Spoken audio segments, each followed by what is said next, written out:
Good evening, and welcome to tonight's nightmare. Tonight's nightmare is titled My Father and I Are the Same Person by Tobias Wade on the Reddit No Sleep. I have a 2-year-old son named Alexander.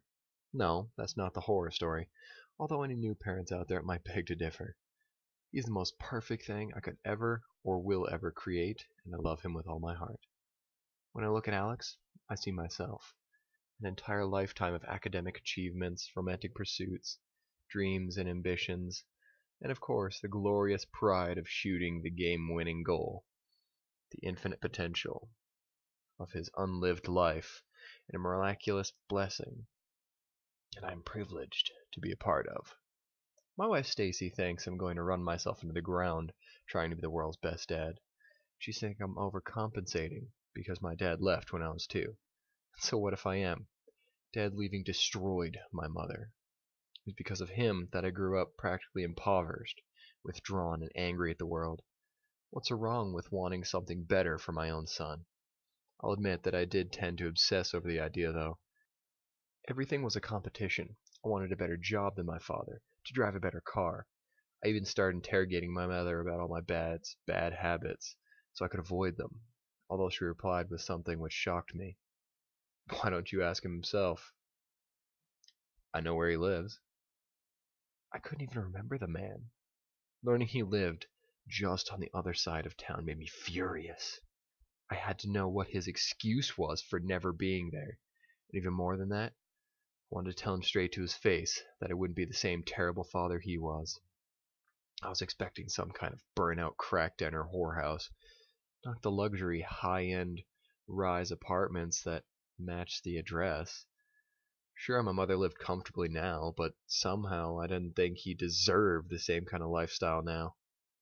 My fist landed on his door with a quick burst of powerful thumps. Who are...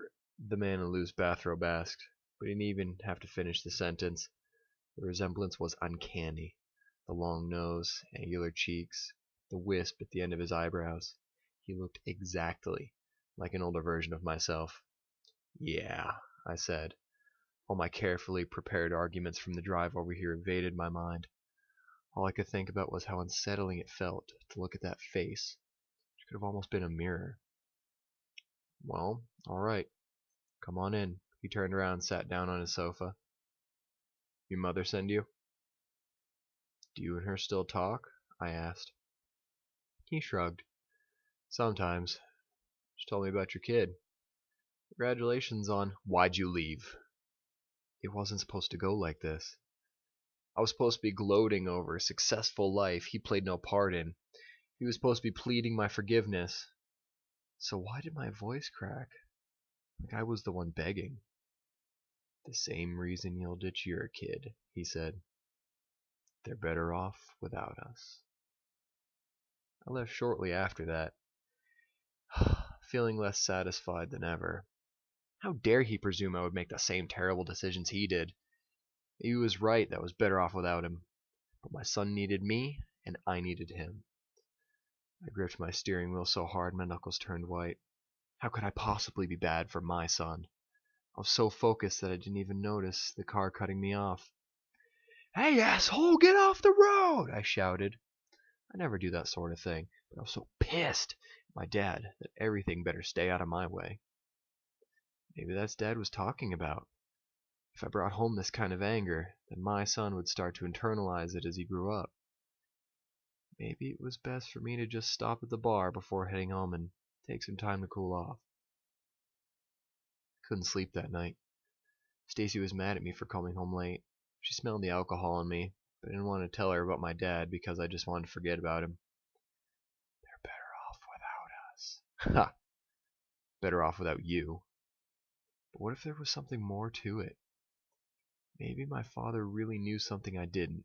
Some inherited health problem or predisposition to an addiction or hell, I don't know. He didn't seem accusing or angry or anything when he said it. Maybe he was actually trying to warn me. If that was the case, then wasn't I being selfish in putting my own comfort over the security of my family? It was 2 in the morning when I knocked on his door again. He opened it, wearing the same disgusting bathrobe. Why are they better off without us? I blurted out. I wanted to cut straight to the point, not give small talk a chance to sap my anger. Come on in. Have a seat. I don't want to come in. I want an answer, I said. You smell like booze. So did I when I went home. Your mother couldn't stand it. That was it? He was an alcoholic? Well, I wasn't.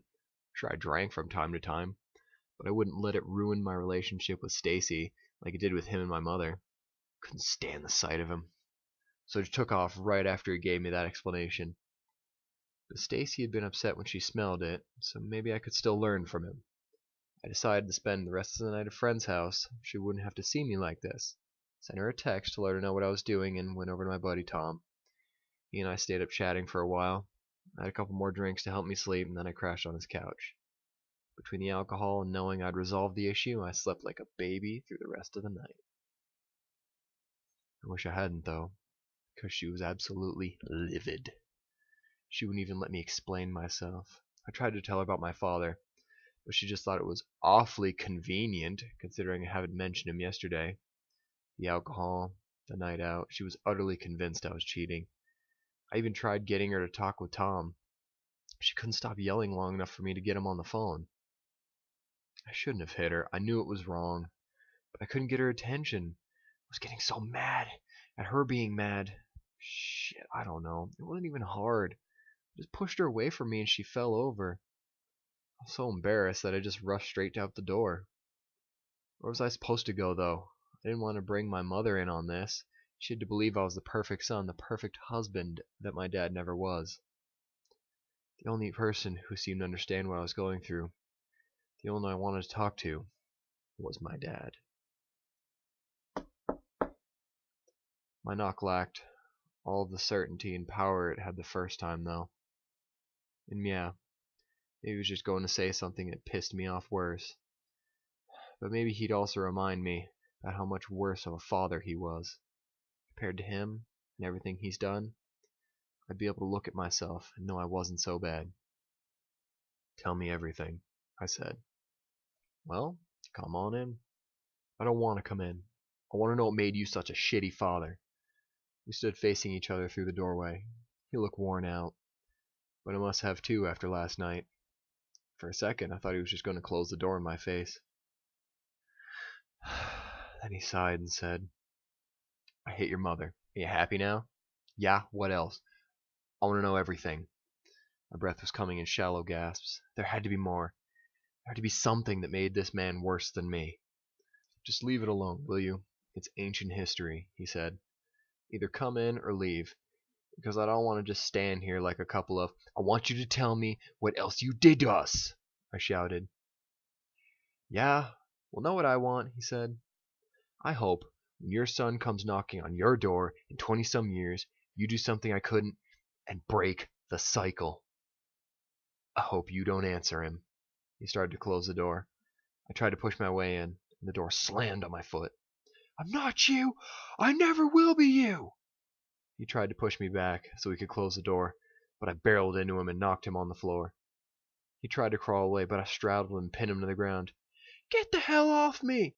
Not until you tell me what else made you leave! It's none of your business! He tried to sit up, but I forced his head down. Too hard. It slammed into the tile floor with a sickening crack, and a pool of blood began to spread out from the wound. He wasn't fighting back anymore. His body felt limp. What'd you do? What did you do? I kept shaking him, as though that would wake him up. But all I did was smear the blood around. But there! One of his eyes flickered open for a moment. I swear to God, I said, if you don't tell me, I'll... I killed a man, he grunted. After that, I couldn't look you or your mother in the eye. So I left. Who? I asked. But somehow, I already knew the answer. He had it coming. For leaving my mother. For leaving me. My grip went slack. But it didn't matter. He couldn't stand anymore. I let him slip to the ground and stared at my bloody hands. What son would want a father like this? Maybe he was right. Maybe they are better off without us.